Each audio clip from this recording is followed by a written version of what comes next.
사도 바울은 고린도 교회 성도들에게 직격탄을 날립니다. 성도들을 권면하면서 젖먹이 어린아이와 같이 대할 수밖에 없다라고 이야기합니다. 만약 바울이 성도들에게 밥을 먹인다면 감당치 못할 것이고 지금도 마찬가지라는 겁니다. 사실 이 비유는 고린도 교인들에게 자존심이 상할 만한 일입니다. 그들은 나름대로 자신들이 가진 은사와 지혜로 수준 있는 교회를 건설하고 있다고 자부했기 때문입니다. 그러나 그들의 자랑은 바울이 한 말 한마디에 완전히 무의미하게 되었습니다.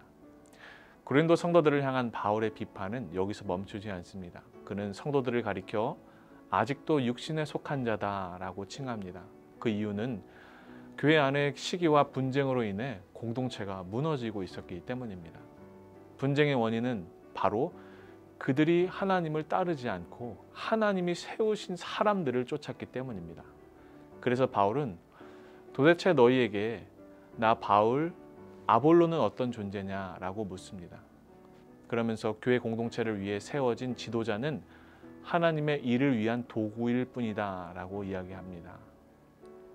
고린도 교회를 위해 바울은 씨앗을 심었고 아볼로는 씨앗이 잘 자라도록 물을 심는 일꾼이지 그 이외에는 아무것도 아니라는 거예요.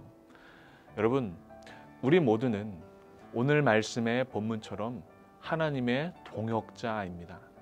그런 의미에서 목사인 저도, 전도사님도, 또한 여러분도 모두 동등한 위치에서 하나님을 위해 함께 일하는 동역자다라는 겁니다.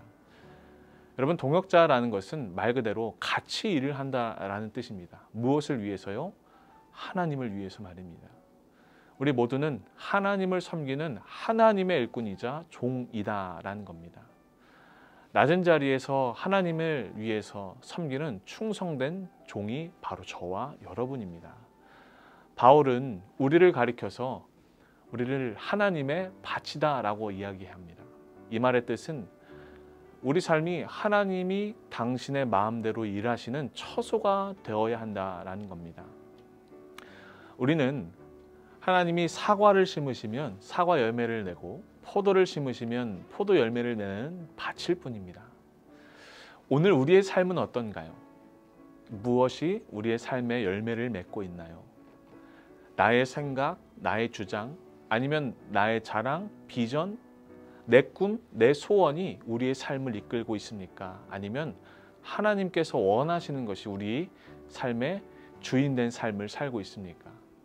내가 지지하는 어떤 사람의 말이 하나님의 말씀보다 앞서고 있지는 않습니까?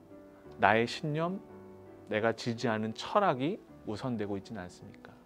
기억하시길 바랍니다. 우리는 모두 하나님의 동역자입니다.